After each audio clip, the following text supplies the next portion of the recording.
eating that which is lawful, refraining from harming others, staying away from sins, repenting frequently, and fulfilling the rights of others. In the past and present, the great Islamic jurists of this nation have confirmed that the Muslim's life must be based on the aforesaid foundations. Brother Muslim, you must remain firm upon those 7 comprehensive foundations by the will of Allah until the day you die.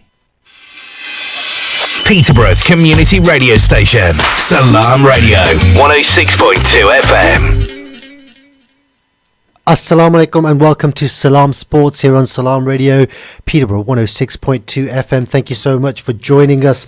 And it's just the two of us today. I'm joined here with Arif Aziz. Assalamu alaikum, Arif. How are you? Walaikum salam. How are you? Yeah, good. We're missing Sadat today. Unfortunately, he couldn't be with us today. And it's the first time back in 2 weeks. But we do have the pleasure of the company of Michelle Bushbati, who is our station manager here at Salam Radio and also contributes on Let's Talk, Michelle? The Real Me, sorry, my mistakes. The Real Me, yeah. So we've got Michelle in place of Sadat. Big shoes to fill, Michelle. Big shoes. Are you looking forward to this? We talking about football, or what are we talking to Michelle with? I want Michelle's input on a number of things in the world of sport, and just to help you out because I know you're not well versed in the world of running. But what do we have on the show today, Arif? What is on the agenda for today's show? Absolutely shocking. It is. I mean, a lot of people don't follow it. Rugby. Yeah. Scotland. Oh my God. Scotland have just been trounced out of the World Cup. By Japan, the host. Yeah, the host. Okay, unbelievable performance by Japan, even by Japan or by Scotland. Was Japan awesome or was Scotland rubbish? I think Japan were awesome, absolutely awesome, man. Japan, they played for 1-4. It looks like as if they're playing South Africa in the quarterfinals. Looks pretty tough for them. South Africa have already smashed them in a friendly just a few weeks ago, but the performance was scintillating. You know, the way their fullbacks ran, tackled. You know, it was. I watched some of it, but I was listening to the radio mainly, and the commentators were just shocked with what they actually saw. I mean, okay, so we'll come back to a little bit. The other thing going on in Japan right now is the Grand Prix. The Grand Prix. So we'll talk a little bit about that. Massive news in the local half marathon, but also massive news in the world of long distance running, with both the Chicago Marathon going on as we speak and the big 159 challenge in Vienna. In Austria, so we'll talk a little bit about that. Not much going on in football right now. Not much going on in football. There's plenty, but it just doesn't. It doesn't quite cut it when you have a break. Michelle, just so that we can introduce you to the show. Thank you so much for joining us. It's the first time you're live on Salam Sports. Who do you support? Oh, did you have to start with That's what we start with. We always start with that. What football team do you support? I'm very proud to say that I'm a Tottenham supporter. There's always one, isn't there? There's at least one. This is why we've got a bit of distance between us here. Right, so you can rib Michelle for a little while about her support of Tottenham while I just share this on Facebook, because let me tell you something. There's something major happening in Peterborough today. I alluded to it earlier. The Great Eastern Run, which is, I think, for me, it's one of the biggest sporting events in this city. 8,000 I'd have people to agree with that. from around the world, actually, because it's not a really flat track, and the event's been cancelled. And I've been, I wouldn't say trolling people online, but I've been expressing my views about why it's been cancelled, and quite a lot of people have been riled up. So I've shared 106.2 FM on the Peterborough Today Facebook page, so hopefully people will tune in and we will get people to share their views.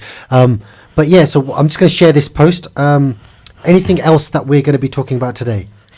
I think we're going to be talking about, obviously, Formula One. We're going to be talking about the Three Peaks Challenge. Ooh, tell me a little bit about that. We did last week. The Three Peaks Challenge is, we were trying to raise money for Children of Adam. They were raising money for a bathroom for a children's ward. So hopefully we've got someone from Children of Ireland joining us as well. So inshallah, we'll look forward to having Shuja join us. But let's just kick off with the thing that I really want to talk about at the start, and that is the Great Eastern Run. So, Michelle, how long have you been in Peterborough? So I've lived here for 7 years now. So I think you probably, that's probably when it started up again, because we had the Great Eastern Run for a number of years and then we stopped doing it for a while. And I think it was about 7, 8 years ago that we started up again. We have 7,000 to 8,000 people coming to run along with friends and family. So we get a huge influx of people. It's probably the biggest thing that happens in Peterborough on an annual basis. And today, all the roads were closed. We have, huge sections of town going through, is it Broadway, Park Road, all the way through to Fullbridge Road, all that side, all the way going through to Warrington, closed down. Everything was closed down for the race. And then I hear that about half an hour, 45 minutes after the race was scheduled to start, it was cancelled. And the reason is, I've read the story on Peterborough today, and the reason is because a man was acting suspiciously on Alexandra Road. Now, you know Alexandra Road. Really good. Lovely part of town. Absolutely, yeah. Lots and lots of suspicious-looking people walk up and down that road every single day. Yeah. And I don't know. I just lost it. I couldn't understand it. Like, why would you cancel such a major event just because? I'm guessing somebody's just called the police and said, "Hey, there's somebody that looks a little bit suspicious." So what do you think about that, Arif? Well, I work not far from Alexandra Road. It's a multicultural road. You got lots of different type of people, communities in there. Absolutely never had an issue, never a problem, nothing. Roads busy, but shocked to what the reason behind they've actually. It's such a major event, isn't it? It's such a major event, and the fact that maybe they're not reporting everything that's happened, Michelle. Maybe it's a little bit more than that. Maybe they're relying on intelligence, whatever that intelligence might be, but. The implication from the stories and certainly the noise on social media networks right now is that there could have potentially been a threat, potentially a bomb threat. Really? Exactly. So I'm thinking, like, it's Alexandra Road. Like, what are you going to do? And it's Peterborough, for God's sake. Like, it's just not the kind of thing that you'd expect. But I just feel like that the reaction has been a little bit over the top. I think. If somebody's acting suspiciously and that's, bothering you or bothering race organisers or bothering the police, approach the gentleman, ask him the necessary questions. If you need to take him into custody, do that. And if there's anything more than that, then, is it a case of they have to keep their cards close to their chest? How tangible a threat do you think this might have been? There has to be like substantial information, doesn't there, to close something down so drastically. Yeah. Because like you say, lots of people have travelled in. This has been advertised for a long time. It's a yearly thing that we have here. So you would expect that the police had been given a lot of information alongside what they'd actually seen with their own eyes, wouldn't you? Yeah, no, absolutely. I agree. I'm going to have to ask you to let our guest in. He's just texted us, so he's out there. Sorry, that was a very, very short stint. I'd love to got more input from Michelle. But Arif, this is... I think it's difficult in our position currently at the moment to really either go one way or the other way. And I personally, I'm disappointed the event got cancelled. It's such a big event for Peterborough. I tell you what my real bugbear with this is, and that is, you're on the trains now, or you're on any kind of public transport, and you hear this, see it, say it, sorted, 81166, British Transport Police, if anything's suspicious, call this number. If you hear this, call that number. Speaking about suspicious, here's a suspicious looking guy joined us here. Shuja, assalamu alaikum, and welcome to the studio. Please do take a seat. Okay. Assalamu alaikum, very nice of you to join us. We'll bring you in a second. No problem. But it's paranoia is taking over. A massive sporting event, something that we as a city are really, really proud of. Absolutely. Something that I've done myself 3 or 4 occasions. I was actually contemplating running it today anyway. It's just as well I didn't, because you'd have been out there, you'd have been waiting at the start line, you'd have been waiting there in the rain and the cold on a grey, wet, miserable morning in October, and then it gets cancelled, half an hour, 45 minutes after it's due to start. You've prepared for the last 3 months, 6 months. fundraising. Fundraising. And where does that fundraising go? That's the question you got to ask yourself. But I mean, in a way, you're hoping that it was nothing. Yeah. Because you don't actually want something like that to be happening on your doorstep, Peterborough. Yeah. And I always feel a little bit guilty for calling something like that out, because I'm Asian, I'm Muslim, all this stuff about Islamic terror and all this in the news constantly. So you as a Muslim, you sometimes feel like, you know what, you can't even question the official line. But I feel like, look, are you seriously telling me there's a bomb threat on Alexandra Road? Like, is that actually what you're saying? We've been go Express Burger later on. Yeah, I was on Alexandra Road early on. Well, you probably were. Yeah, exactly. You were probably the suspicious-looking guy that caused the race. Probably, I was just driving through it to come to the station to do our show. But so yeah, it's extremely disappointing considering what's going along. The problem is we're sitting here and we're trying to comment, and we're really in the middle because we can't, knock it, and we can't say much about it because you always get elements of the media or the people who blow things out of proportion at times, especially events like this. Yeah, absolutely. Okay, thanks for that. We'll move on.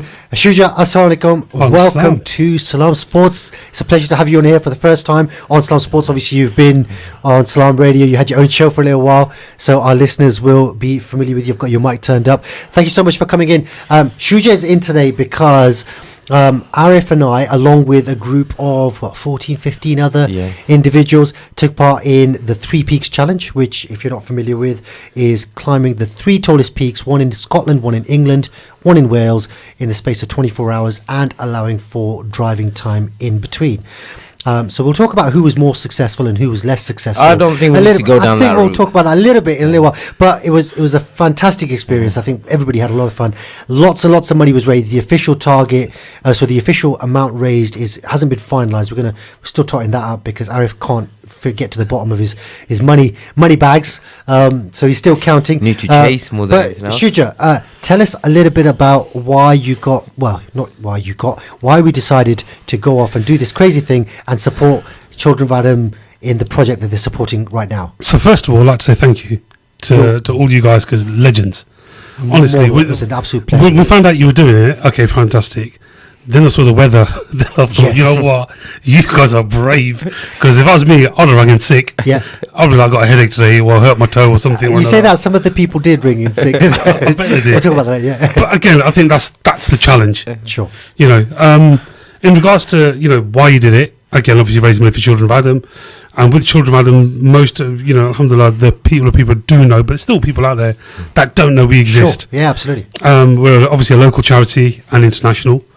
Our first project was within Peterborough itself with the homeless, and building on from the homeless was for the hospital as well. And so that was when I got involved first time with Children of Adam, was that first children's hospital project. So talk a little bit about what you did. Was it a couple of years ago, wasn't it? It's longer than that. 3 years ago? Yeah, at least. The sensory room. Yeah. So just before that, we were doing toys. So the first thing we've done was toys for the hospital, new toys, because even though obviously hospital is a government-run building, but when it comes to the children's ward, we've all got a soft spot. Sure. And the government do not, it's a medical thing that they supply, but in regards to toys and keeping the kids occupied, they're things that are donated. Sure. And we took it upon ourselves that as a local charity and as Muslims, that why shouldn't we be in the forefront of helping them out? Absolutely, it's your community. So from supplying toys, we got to know the staff in conversation. Okay, what do you need? And us being us, we're just like, okay, you need that, right, we'll do it. And they just looked at our faces thinking, you're like mad. So we go, no, we'll do it. And then alhamdulillah, and then people like yourselves and Atik that led the way at that time, done the first Snowdon climb. And there's a big team of that. I remember a big coach load went. Big coach load, there's about 50 odd climbers, and it was all ages, it was all nationalities, it was beautiful. And that's what we pride ourselves on. When it comes to people that fundraise, especially from the cities, people from all different backgrounds, different religions. And especially, the project is in the heart of Peterborough. Exactly. It's basically for children, like you mentioned. You mentioned it. Your heart goes out, and when you're doing something for a local charity, especially something you've used as well. I mean, our kids have been into those wards as well. So we've got first-hand experience of our children. It's what you guys are doing is phenomenal. And to be honest, without you guys, we can't do anything. So realistically, we thank you guys, the donors and the fundraisers. we were there for a challenge, and we're going back for a challenge. Oh, we're going back there. So this particular project then, so a couple of years ago, you raised a large amount of money. I can't remember the total amount, but you funded a sensory room for children in the Amazon ward in Peterborough. That's right. So it was an empty room that was sitting there. There's a lot of children out there that are in the ward that sometimes can't use some of the other toys because of the objects are too sharp or they're too old for them or whatever it may be. So the sensory room was something that was supposed to be a calming room. A lot of soft play toys, colourful walls, everything there. So they can go in there and they can roll about on the floor, do whatever they want, and honestly, it's a success. And if you go there, if anybody does. I'd say misfortunate enough to go to that ward. You'll see that the Children of Adam plaque is out there, and a picture of you guys actually for that first climb. And leading on from that, again, the toys are still continuing. We still do that twice a year, and then we sort of sat down and said, right, what else do you need? So they said, okay, there's a bathroom that needs doing, and we walked in there, and it's just literally a plain bath, empty walls, just a simple bath. Not very. It's not.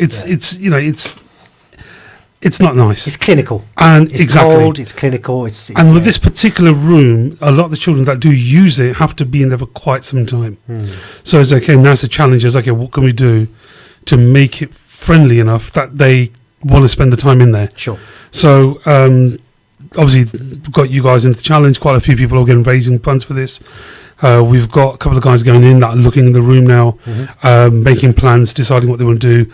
They will run obviously by the hospital as well. Yeah. And fingers crossed we'll come back, and then very shortly, once the target is reached, we can get on with that and hopefully get that completed as well. Excellent. Yeah. No, that's really, really good. We obviously appreciate Children of Adam. We appreciate that they're is it a conduit for us to actually do fundraising. And then this challenge, I mean, let's be clear, we raised funds and we did a charitable thing, but we had a heck of a lot of fun, didn't we? Like, it's something fantastic. That I think we would have done anyway, and then this is an opportunity for us to raise money at the same time. And I think one thing that came out of it is we did the charity event.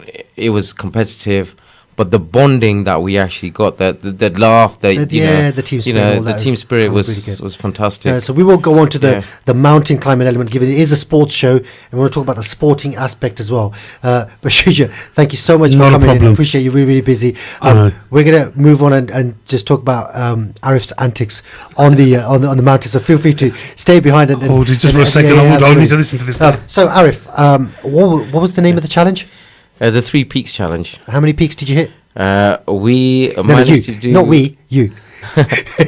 No, we climbed 2 peaks. How many peaks did you reach? Are we talking about the summit or I'm talking about the peaks. Yeah. It's 3 peaks, isn't it? Okay. How many peaks So I managed to reach 1 peak, right. And I was about 150 meters away from the second peak. So you say 150 meters, but that means you traverse 150 meters on a mountain in like 45 minutes. It's probably about an hour. Because you were 45 minutes from the peak. Yeah. No, about an hour. An hour from the peak? Yeah. You do know that Tariq came down in like an hour and 15. Yeah, but that's coming down is easier than going up, isn't it? So, Bilal Javid is watching. Bilal Javid says, all gear, no idea. Who's he talking about? I don't know who he's talking about. So, Shuja, what would you say was a typical shopping list for somebody that might want to go 3 peaks? A woolly hat. Again, some water clothes. Safety first. Yeah. So again, with the challenges before, again, proper climbing shoes. We've said people go up with like their work shoes and stuff. But proper climbing boots or walking boots, where they're obviously they support your ankle as well as the feet. So waterproofs. We were saying, like, if Arif decided to not do the 3 peaks and use his budget for his shopping to pay towards charity, we would have raised more money. He bought a jacket for I don't know how much, and he left it at home. He bought this amazing jacket. It was absolutely, it was like Arctic conditions. This jacket was ready for, and he left it. Got disappointed. I don't know, just last minute packing. Just couldn't. I forgot to pack it, and I forgot my toothbrush. It sounds like he was going to Pakistan. he was all gear, no idea. Absolutely, there's no doubt about it. But okay, so we have to give a shout out to the guys at the lounge who did a massive bit of fundraising. They had to take a great crew down with them as well. They went down on a Thursday, and they flew up Ben Nevis. Absolutely, they were ready. And one of the guys actually fell, and he's broken his finger. Yeah, Ollie. Yeah, he's broken his ring finger. And then that was the other thing I was thinking is like, yes, we're raising money for the hospital, but the hospital bill, if we were non-paying, if we weren't a non-paying NHS system, would have probably been higher than what he's raised. Yeah, bless him. exactly. But no, he's done his finger, and he was in a cast for a little while as well. And then they had a car breakdown as well. So we took like motorhomes, and they had a breakdown on the motorway, and then these guys stood behind and just like kept them company for a little while. But it was really, really nice to see. Some people joined us at Mount Snowdon for the last one. We all got up. There's a coffee shop at the peak of Mount Snowdon where we all got together. It was a good send off, good finish. It was a really good finish. We had a little cup of coffee, didn't we? We had some cake and some pasties. I think until you've actually done a challenge as such, you don't realize what you're actually going in there. I was too confident. I went in there thinking, I've done some training, but I know the mistakes I made. Yeah, the mistakes were I tried to run up when I should have taken it easy. The 3 climbs, the 3 peaks are definitely going to be smashed. So we've got Aslan Ali watching, we've got Sadiqa Ismail watching, we've got Shabana B watching, Naz Hussain, Waj Ajaib is watching. Waj Ajaib. Shout out to Waj Ajaib. Waj, get your comments and questions in for Arif. He's so excited about having completed the 3 Peaks Challenge. So if you've got any questions for him on any advice on mountaineering, really, rock face climbing. Don't really need it now. I've been there and done that. No, as in if Waj wants any advice, feel free to text in and ask. We've got a thumbs down. We've got a thumbs down from Michelle. That means no, we absolutely don't want any advice from Arif. I think that's what it means. Bilal said, cracking effort by everyone. It was always going to be difficult, and the weather was very rough. All worth it for a great cause. The 3 Peaks Challenge. You had so many different weather conditions in just that one peak. Sometimes you were actually quite hot. You had to take your layers off. I have to share one thing with you, honestly, and I've said this to a number of people I've spoken to, is you're climbing up Ben Nevis, and it starts off, it was quite sunny, wasn't it? But it was a little bit windy, a bit chilly, but the sun was shining. And as you go up, the weather starts getting worse. When you get close to the top, and Arif won't know this because he got nowhere near it, but when you... 150 yards, mate, 1150 yards. When you get close to meters? Meters, when you get close to the top, literally you're walking through clouds, and it's all desolate. And then the cloud like drifts down the side of the mountain, it goes below you, and all of a sudden the wind stops, and you've got this clear top of the mountain with nothing but stone, and it's silent.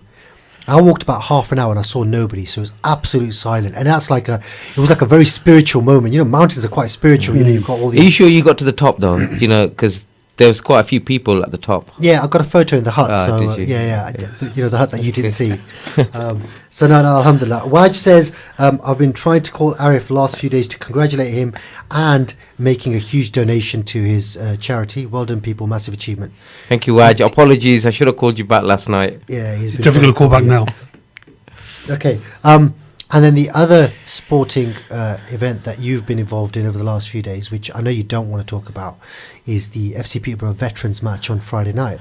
Yeah. Were you involved? I can't remember. Were you on the pitch? Yeah, I was on the pitch. How long were you on the pitch for? I was on the pitch for probably 25 minutes until our manager decided to make some changes. Or was it the manager that took you off and not the referee? The referee took me off for 10 minutes. 10 minutes, that's all it was. Why did the referee take you off for 10 minutes? Just one of those things, wasn't it? You just got heated. I don't get it. So Arif, you're like a really calm, considered, very likable character for all the time that I've known you. What is it about you on a football pitch? I don't get it. I don't know. I wish I knew myself. I'm sure during pre-season training you were like, I'm going to calm myself. Yeah, I did.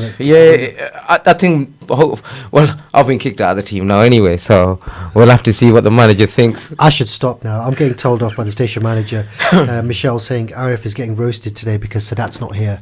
So it's all right. Michelle, don't worry, I can take it. Michelle, we've got a guest in here. If you see, you've seen the size of this guy. You don't want to roast Shuja, so you might as well roast Arif. I get roasted enough at the boxing club, me. I'm all right. Of course, and you're involved with the boxing club as well, aren't you? Yeah. So this is Top Yard School of Boxing. School of Boxing. Yeah. Are you still doing your sparring sessions? Well, I call it sparring session, but I'm like the human sponge bag. You're the human punch bag. I'm a human sponge bag. They just smack me about. You let people go in there and take punches at you and tie themselves out, basically. Yeah, that's basically it. This is another thing that we're really, really proud of. I mean, we say this a number of times on the show. The number of sporting initiatives in this community are incredible. We've got Fatua, we've got FCP, bro, we've got Top Yard, we've got Waj doing his Y5 stuff. We've got now City Cricket Club as well kicking off. We've got all this community first stuff that they do with the boxing as well, with the sisters. We've got the fitness classes. So as a community, I think we're genuinely blessed with the amount of sports that we managed to get. I mean, more people need to get involved though. Yeah, I think that's the be and all. And I think slowly we are, more and more people are getting involved. If you look back at 10, 15 years ago, we didn't have nothing like this. Well, especially when we were at school. What was it? It was only after school football club, wasn't it? Or basketball or something like that, or cricket. Other than that, was nothing. There's nothing. I remember just around the back here, Hobson's. We used to play football indoor, and there was a table tennis table, I think. That's it. And that was about it. And it's like, we felt blessed. That's if you got a chance to play football. So the kids are spoiled. Now they've got so many opportunities. There's no reason why they shouldn't be doing more sports. And the good thing is, people are getting involved. You know, FC Peterborough's got a couple of 100 kids. Top Yard School of Boxing has got 100 kids. Fatua's got X amount of kids. So there's more and more kids getting involved. So which is excellent. Yeah, we're going to just go into a break shortly. But before I do, we're getting some excellent interaction from people on Facebook. So thank you, Shuja, for sharing on your Facebook. Danny Khan said, leave Arif alone. You're getting too much love. What is going on? Bilal Javid said, Shuja with a heart and a boxing glove. I think he wants to punch you in the heart. I think that's what that means.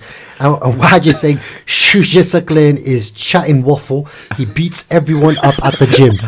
So it sounds like... Hold on a second. Is that Waj, I'll tell you what, this one, what he does, the amount of left hooks he throws at people, and they say sorry, hits him hard, apologises so he doesn't get hit back. Yeah, sorry. Yeah, a sly one. So, Waj, call it Shuja. We've got 15 seconds left. Nadeem Parvez reckons that you punch him around. Is that the case? We're going to have to talk about this off air because we are going into a break. Join us again in a few minutes, guys, when we talk a little bit more sports on Salam Sports. Assalamu alaikum. Okay. Stay tuned to Salam Radio after this short ad break. Feel like some great tasting chicken tonight? Great meal deals, wraps, burgers and sides. We've got it all at Chicken Palace. Call and collect at 302 Lincoln Road on 01733 702 447 or 8 Park Road on 01733 343750. Chicken Palace, open 11 a.m. till late.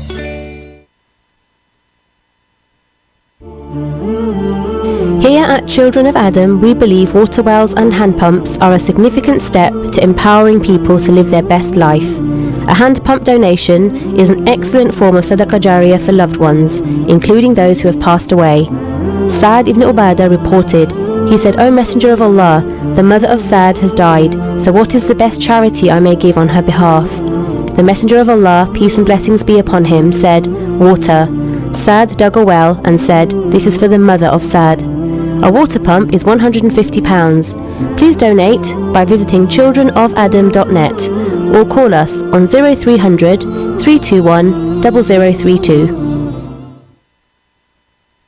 Had a car accident or an accident at work? Accident specialists are experts in no-win, no-fee accident claims. Leave the hassle to us. Our multilingual settlement experts will manage the entire claims process on your behalf, with nothing to pay up front.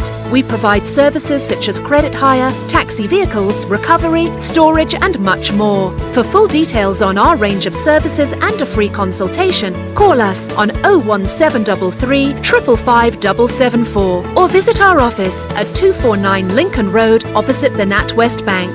Accident Specialists. Start your successful claim today.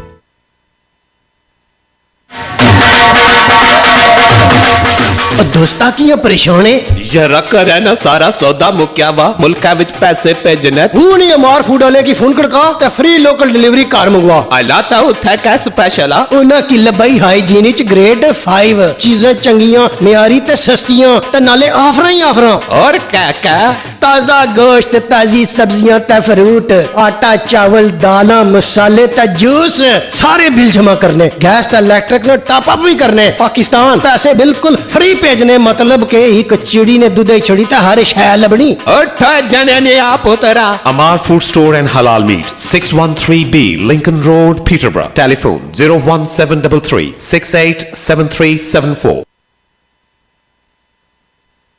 الإسراع في الخير عن أبي مالك الحارث بن عاصم الأشعري رضي الله عنه قال رسول الله صلى الله عليه وسلم الطهور شطر الإيمان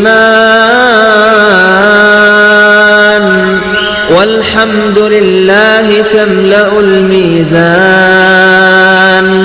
وسبحان الله والحمد لله تملأان أو تملأ ما بين السماء والأرض والصلاة نور والصدقة برهان والصبر ضياء والقرآن حجة لك أو عليك كل الناس يغدو فبائع نفسه فمعتقها أو موبقها. If you want to learn about Islam and Muslims, stay tuned to Salam Radio 106.2 FM. Assalamu alaikum and welcome back to Islam Sports here on Salam Radio 106.2 FM. Also live on Inspire FM in Luton 105.1. Thank you so much for joining us, Arif. Thank you so much for coming back after the break. And it was lovely to speak to Shuja and talk a little bit about Children of Adam and the money raised and the 3 Peaks Challenge, which we will no longer mention on this show. Not until Sadat's back next week, I think. Yeah, Sadat needs to do it. Listen, you had a great time. That's excellent time. Yeah, I had a great time. No, and it was really good cause. And honestly, for our listeners who are considering, doing something like that, that would be absolutely fantastic. Do it. You know what? Just take a risk. Say yes. And we've got a caller on the phone. Just before I take that call, Michelle, do you mind if I just read this out and just finish off the bit from the first half and just keep the caller on hold for a second? We have an official statement from the police in regards to the Great Eastern Run, which was run or cancelled rather earlier today. And we were talking a little bit about it on air. This is the updated statement from the police. We were called with reports of a man acting suspiciously in Alexandra Road, Peterborough this morning, which ultimately resulted in the Great Eastern Run being cancelled. We take all calls extremely seriously, even more so in light of recent events across the country. And as a result of major firearms responses was launched. Following a comprehensive investigation, it is believed that the witness was acting in good faith, but has misinterpreted what was seen. So it sounds like somebody's seen somebody suspicious and called it up, but they were acting in good faith. Okay, fair enough. We would like to thank the public, the race goers and organisers Birkett Great Eastern Run for their patience and support today. Our Assistant Chief Constable was among the thousands of runners ready to take part in the race. He said, I was one of the runners who had spent months preparing for today's event. I was ready to go and looking forward to the challenge. I know that the cancellation will have been incredibly frustrating for all those involved. However, it was the right decision for the event organisers working closely with police colleagues to cancel the race. Public safety is paramount. I will be back next year looking to achieve a personal best, and I hope all the other runners will be too. So, somebody's acting suspiciously. A member of the public's called it in, and I think an event that people have been preparing for months and thousands of people have. So it was just a call, really, wasn't it? Just a, so every time somebody makes a call, we're going to be in the same situation. Interesting. Right, we're going to bring on caller on the line. Is that Bidan Ganguly? It's your boy Bidan Ganguly. It's my boy Bidan Ganguly. Bidan, listen, you are live on air. I have to say that just in case you forget and you think it's a personal chat. How are you doing? You okay? Yeah, I'm okay actually. Just obviously, my personal news that also affected the city of Peterborough. Did you see that? I was working at Thomas Cook. Yeah. And obviously, we used to liaise quite closely with the Peterborough office. Okay. And obviously, Thomas Cook is no more. Yeah, so, no, absolutely. Any guys that you know affected by that? Yeah, there's a number of people. I mean, we're a close-knit community here in Peterborough, and there's a number of people that we know that were at Thomas Cook, and to be fair, I mean, a lot of them have thought of it as an opportunity to move on to pastures new, and they've taken it positively. But you've got close to 1,000 employees in the central office here in Peterborough, so that's going to have huge knock-on impacts on obviously the local economy and the number of applicants per jobs for the next few months at least. So not great news. Then we've got the news today. I don't know if you caught the last bit while you were on hold. We were talking about the Great Eastern Run, which was in Peterborough, was cancelled today because of an individual acting suspiciously.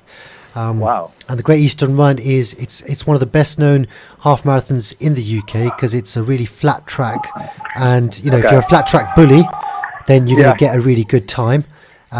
So lots and lots of people do come from all around the country and indeed all around Europe to run that. So that was a shame. But listen, it's great to hear from you, and it's great to have you on call. As you can probably hear, Sadat's not here, so it's myself and Arif, and I wanted to bring you in straight away and ask you who got Manchester United's goal of the month for September. Did we even score in September? You did. You scored one goal. It was a penalty scored by Marcus Rashford. Okay, well, any under 23 goals that were in the game? There was some fantastic. To be fair, you've shared a few really good under 23 goals, but Arif is just sniggering at his microphone. He's just loving it at the moment. Tell me, what's your mood right now? 8 games in, Liverpool flying, City stuttering, United absolutely nowhere, and Leicester, your pick. I do remember your pick. Doing pretty well, to be fair. And next game for. Just to interrupt, next game for United is Liverpool. Like Bredan doesn't know that. So go on, give us your thoughts. Well, it's a tough one because I don't think that we're progressing in the way that was promised. I think that one thing that I've always said to you guys was that I think that I wanted a director of football to be brought in and the structure to be built around Ollie. Yeah, and you've definitely been consistent in that, it's just not been happening. So with Ed Woodward making the decisions, I don't know who's making the signings. We didn't make enough signings. We've got this kind of weird assumption that you can only make like 2 or 3 signings at a time, whereas people like Atletico Madrid were making like 11 or 12. And wasn't it like, was it 2 seasons ago, maybe 3 seasons ago, Tottenham Hotspur signed 7 players, didn't they? When they got West Ham did like 10 last season, didn't they? And even Wolves last season they picked up 4 at least 5 players and a new manager and new goalkeeper, a whole new midfield. So teams can do it. It's not like they can't do it. Yeah, I think there's a massive challenge, isn't it, for the current United team? Do you blame some of it on Alex Ferguson? The way he left the club. No. 100% of the blame goes on Ed Woodward, and because the thing is, we have actually, it's a fact that we have won the league and the Champions League under the Glazers. Yes. Under Ed Woodward, we have done absolutely nothing, and there's just whispers coming out of Old Trafford, like little statements that no one picked up on, but I was absolutely fuming about. So once Evra gave this interview where he said he had an argument with Ed Woodward, and Ed Woodward turned around and said, "You can't talk to the director of football like that." Wow. And I'm just like, so he's calling himself the director of football. Sure. And then there was another thing where on the investor call the other day, Ed Woodward and Richard Arnold, who's Ed Woodward's number 2, admitted transfer rumours just to keep United in the papers. Yeah. So, and apparently like there's this new website, The Athletic, that keeps on bringing out all these articles in it, just saying... Ed Woodward sometimes in meetings says, "Do you know who I am?" Oh my God! So he is just completely to blame. It just sounds like he's an egotistical maniac. It's crazy. And what I really, I'm not even a United fan, but I actually get frustrated with is you hear that all these rumours are being pushed out just to keep Manchester United relevant in social media circles. Well, they get their hit rates up and get their hits. I mean, this season. Prior to the start of the season, Manchester United were linked with virtually every top player that was out there was linked with United. But I think, do you think that's just the papers talking, or is that? No, but there's elements. There has to be, right? But there has to be elements within the club that are leaking these stories or adding fuel to the fire behind these stories. Manchester United admitted it. I mean, look, it's like I was saying I said to Rashid, mine and Image's mutual friend, that it's International Week, innit? And there's so many stories coming out of Old Trafford about, director of football this, 3 or 4 signings that, British core this, all of that. And I just don't believe any of it. Yeah, I just think that our financial dealings this summer were criminal in that we sold Lukaku for 75 million. We got Sanchez's wages off the payroll. Off the payroll, yeah. Half of it. Off the payroll. We lost Herrera. We lost Fellaini. Their wages are no longer being taken out of the club. So we probably didn't spend that much money. I know we spent like 130 mil on, bringing in Wan-Bissaka, James and Maguire. But when you take into what's been brought in and what's not going out, it's not that much investment, and we needed to invest heavily. So, absolutely. Yeah, no. And the chickens are coming home to roost. Yeah, no. I agree. I think it's one of those things where there was problems and they were trying to apply a quick plaster. Is it just Ed Wood to blame for all that then? Ed Woodward? Yes. Ed Woodward to blame for all that. Who else would you blame? Because even Solskjaer looks like as if he's out of his depth. That was the question I was going to ask. Is Solskjaer's appointment Ed Woodward's idea?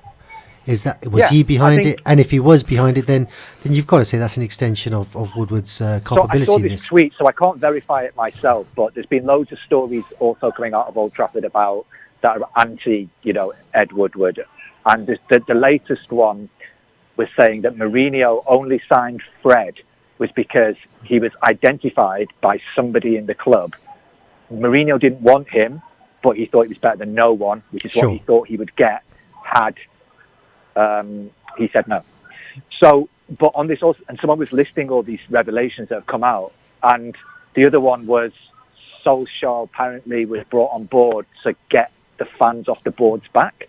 Yeah, no, that would make sense. I mean, it just seems like political moves rather than actually bringing in the right person for the job. I think the United saga sounds a little bit like the Rebecca Vardy and Rebecca Vardy, Agatha Christie. Yeah, well, I mean, there's going to be more information coming out on that, so fair enough. Well, let's move.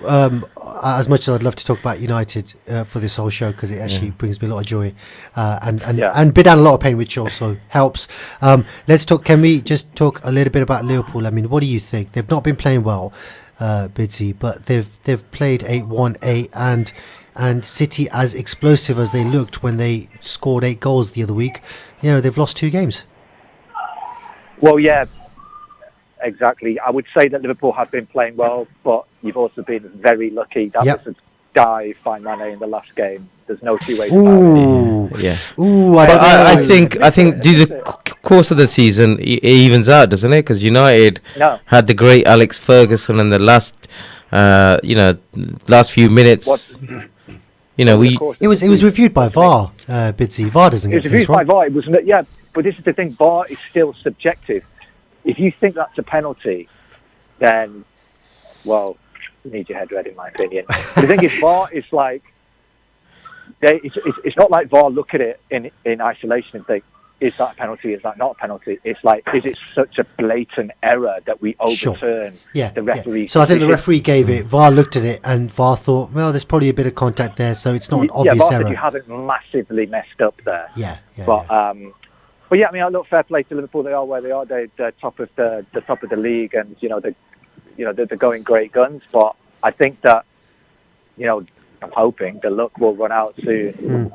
But City are not in a great moment. Like, they're injuries, they're not playing well. Have they lost 2 in 3 in the league? They've lost 2, yeah. Two in the league now. So far. I don't know whether it was in 3, but they definitely lost 2. Yeah. They lost to Norwich. Yeah. A few weeks ago, didn't they? And then Norwich was Norwich a big one. Wolverhampton Wanderers, but just have to wait and see. I mean, like, I think that obviously United v Liverpool's coming up. It's like I mentioned on our WhatsApp group image that we stopped when we won 14 out of 17 or whatever when Solskjaer came in. We were playing 4-3-3. Yeah. And then Solskjaer changed it to 4-2-3-1. And we started losing. I hope he just switches back to 4-3-3 for the Liverpool game. I don't know who is going back from injury for that game, but you know, I think if we just sit. Well, the last game, Liverpool versus United. The last game, Shaw was immense. McTominay played amazing. Pereira had a fantastic game, and it's like, you know, they battened down the hatches. They really worked, and they stopped us getting in behind or creating anything that resembled a decent chance against Liverpool. Because what happened in that game against Anfield, you had like 30 shots on goal, but not they were all ballooned into the Kop. Yeah. And we kind of had you where we wanted you in terms of holding out, parking the bus and all that kind of stuff. But it was just there were 2 deflections on the shots, and you can't do anything about that really. Yeah. So I think that against Liverpool, we're just going to have to park the bus. You know, Young to do his usual pocketing of Salah. And I thought it was Shaw. Shaw did it last time. It was Young, wasn't it? Oh, no, it was Shaw. Sorry, maybe at the Old Trafford game it was Shaw. I remember when Rashford scored twice. I remember that. Did it then. And yes, no, you're right. There's a couple of but Liverpool, they're going great guns, and I'm just, you know. But you know, I don't know. It does show you. I mean, I know it's a little bit early saying champions, but champions. It's way too early. You know, please don't say it. Teams who are up there, they do get the rub of the green. Don't you agree? Don't say it. I'm not saying it. Please don't say it. I'm not saying it. You know what? If we Bidsy, we've played 8 games and we're 8 points clear of City. If we've played 16 games and we're 16 points clear, then we can start talking about it. Then we can start celebrating. Right now, as a mathematician, do you think that's how it works, No. I'm saying if we get to 16 games and we are 16 clear, then we can start getting ahead of ourselves. That's fine. But right now, anything can happen. Yeah, we haven't played. We've got to play City twice. I mean, look. At one point, you were 10 clear last year, and yes. Liverpool and City have hold in that. They hold in United. Absolutely. Like United were 8 points clear with only a month of the season or 2 months of the season to go. Yeah. And then obviously we drew at home to Everton, lost away to Wigan, lost at City. And then look, I'm a mathematician, and until it's mathematically certain, the chances of us winning the league are about 1 in 24, I'd say. 1 in 20. Yeah. Bidsy, we've got a slightly truncated show today, so I'm going to have to call time on this conversation. Really appreciate your call. Okay. Thank you so much. And no problem, mate. I think we'll just close up the show in the next 3 or 4 minutes. You enjoy yourself. I'll speak to you soon. Yeah, cheers, guys. All right, nice one. Take care. Thank you. Bye now. So yeah, Bidan Guguli there, a regular contributor to the show. Yeah, I think interesting points. I think you've got some really Liverpool seem to be running away with it, but I think they're going to be there or thereabouts. You've got teams like Arsenal doing pretty well now. You've got teams like Leicester, who I think are going to be up there, and Chelsea. Let's not forget Chelsea. They've got some fantastic youngsters in, doing extremely well. So Iliad Kipchoge. He's the man, isn't he? He is the man. You know, we were discussing this yesterday. What he's achieved is just incredible, mind-boggling. Absolutely incredible. So, for our listeners, Iliad Kipchoge, the Kenyan long-distance runner, 4-time marathon champion, became the first person to run a full marathon in under 2 hours.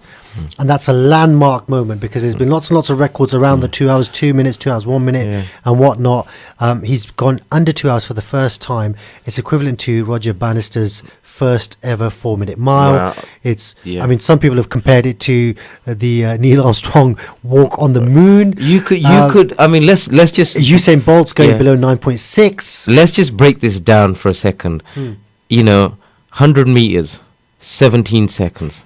Brilliant. Yeah. That is brilliant. This is an excellent way of looking at it. So when I'm jogging, my jogging pace is 100 meters in about 35 seconds. Yeah. Right. So he's done 100 meters in 70. So he's doing twice my jogging speed for 100 meters. And how many times does he do that? I think he did it. How many times does he do it? 4,000? 422 times. 422 times. So the actual marathon's about 42.2k. So he's doing 422. Is it the minute? Is it the minute he was doing in 4 minutes 30? Kilometer, you mean? He was doing kilometers in 2 minutes and 50. Yeah. but the actual mile was about 4 minutes. Just 4 minutes 30 seconds or something. It's about 4 minute miles, you're looking at Roger Bannister's mile at 4 minutes, 1 mile. Yeah, and this guy's 4:20, 4:30. Yeah, unbelievable. So just outside the minute. Just outside the mile record, and he's done it for 26 miles. It's absolutely incredible. We've got Khurshid Ahmed watching. We've got Abid Ali watching. Shaukat Ali, Olsi Garage is watching. Olsi, we wish you all the very best in your recovery. Really hope your finger's okay, and we will see you later on today. Qazafi is watching. Qazafi, assalamu alaikum. Thank you so much for watching our show. But yeah, and the only other thing I wanted to talk about briefly, I know we've not had a chance to talk about the Grand Prix, but there's a Chicago Marathon going on right now, and Mo Farah's competing. He's looking to win it. I think he won it last year. He's looking to win it again. He's getting questions about his coach. Yeah.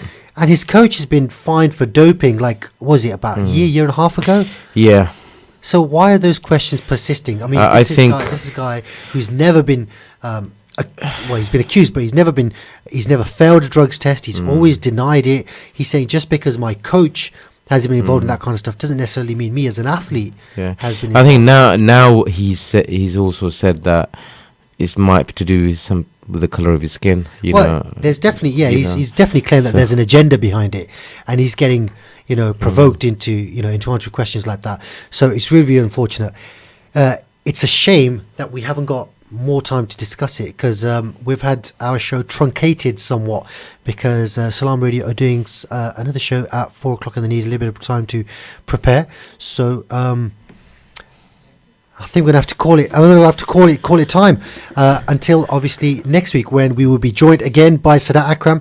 Thank you all so much for joining us. Thank you all for interacting with the show. Arif, give me your salams. Thank you very much, and wa alaikum salam. Yeah, assalamu alaikum everyone. Join us next week, inshallah. Assalamu alaikum.